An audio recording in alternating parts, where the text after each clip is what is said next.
comes out and just takes it right to, this is the going market. This is Rantanen. This is Marner. And now it's me. And Winnipeg goes, yep. Like, for sure. And it is. That's the price. Right? Yeah. Okay, that doesn't feel like a major change in the organization's kind of mindset or philosophy. To me, it's like inflation. You know, when you like go to the grocery store and a year later bread is $1 more, your choice is to pay $1 more or not get bread.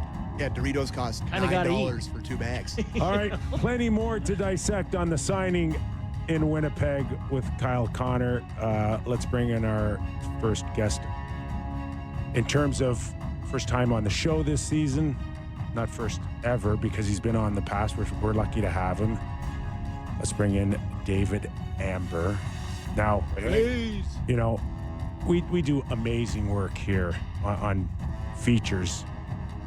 But last year, my favorite feature by Country Mile was on David Amber and the day in the life of David Amber.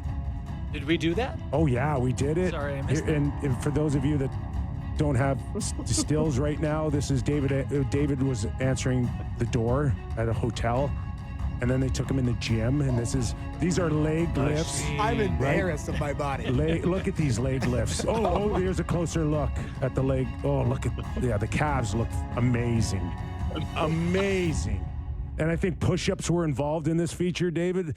And then they showed you kind of trying to get Corey Perry to notice you in the hallway. Enough, Kipper. Yeah, it was awesome. It was awesome. Walked into a roast here. Oh, Hey, my goodness. no. What was it? Now, I've always wanted to ask you, do you combine upper body with lower body? I do. Kipper, well, let's get on the squat rack. I know you're trying to mock me here, but No, I'm not mocking you. No, I'm not. Yeah, you know what? I'm trying to stay as fit as possible. Buddy, you It's look it only amazing. mentally keeps me sane. I only do this because I'm incredibly jealous. Yeah, okay. That's What are you the guys only doing? reason. How are you? Good. You guys have a good summer? So, will you be tested for this season, or are you like the players now where you don't need physical testing anymore to start the season? Drug testing? Or just No. Are you jacked? Are you ready to go here? Besides, your amazing pecs. Yeah, and I'm ready to go. I was, like Sammy, I was glued to the set last night watching the Jays and selfishly wanting them to win to sweep away the Yanks, and also very selfishly hoping they'd win so we'd have, double our audience tonight for Scotiabank Wednesday Night Hockey. What can you do? It might be friends and family appointment viewing, but it is a really compelling doubleheader tonight in Toronto-Montreal. And there's so many storylines with both these teams. You talked about Winnipeg. We don't have Winnipeg on the air tonight, but we also have Edmonton, Calgary, and really excited to see, Dustin Wolf in his second year, how he's going to perform. And obviously we want to see what's going on with Edmonton, with the newly, minted situation with Connor McDavid. That all quiet downs now. So, listen, there's so many good things to see. And of course, we're going to see the Mitch Marner debut with Vegas tonight as well. Another game we're keeping an eye on. So there's a lot going on, and let's get right at it. This preseason seems like it's gone on forever, hasn't it? It's world record length. It is. And yes, thank you for joining us, Dave. Good to see you again, man. So you got Toronto-Montreal to start the season off. That's awfully exciting. I think all of us are looking forward to that. Two teams that both made playoffs and have high expectations going into the year. You are a perennial Canadian team booster, rooting for our Canadian teams. Where do you see Toronto and Montreal compared to their seasons last year heading into this? Well, Toronto, we have to wait and see. I mean, Mitch Marner is a world-class player, and without him, how is their offense going to go? They were dead last in the league in goals by defenseman last year. They clearly need more from their back end to make up for the loss of Marner.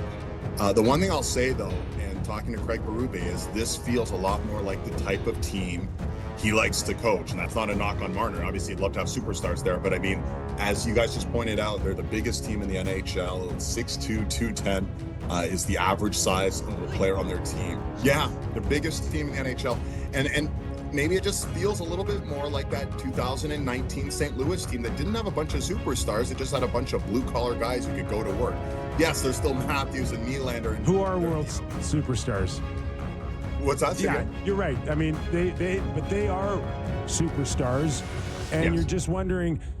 So is it dump and chase for like 70%, 80% of the lineup, and then the Nylanders and the Matthews get to kind of east and west it up?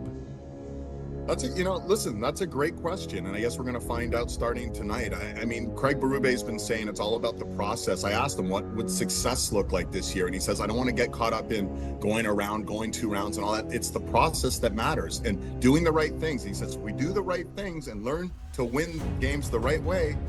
Come April, come May, those are habits that just happen, and you don't have to worry about meltdowns in the 5th or 7th game or whatever. So, I think for him, he's all about getting guys to play to their limits and do what they're most comfortable doing. They add Roy, they add Joshua, right? Joshua, these are big-bodied guys. These are guys who will do, as you say, Kipper, some dump and chase and bang some bodies around.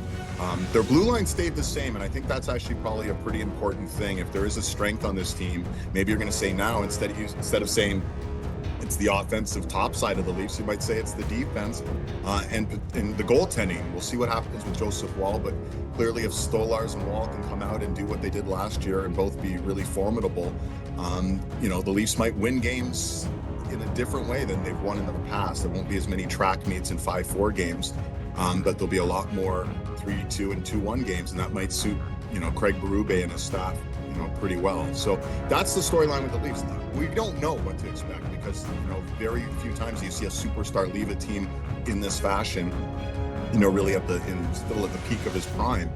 So what they're going to look like without Mitch Marner, we find out starting tonight. And if you listen to what the Leafs are saying, they feel there's more depth there and maybe some more versatility up and down the lineup, and that's going to have to be their strength. You're watching and listening to David Amber, studio host of the NHL on Sportsnet, Hockey Night in Canada as well. Doubleheader, of course. We go right into the Oilers and the Calgary Flames. So let's just start with what you think that the Connor McDavid scenario has been put to bed, at least for the next couple of years. What we think, just your overall thoughts on the ripple effect that it will have moving forward here for the Oilers, and then ultimately what you thought of the deal and how underwhelming you found it.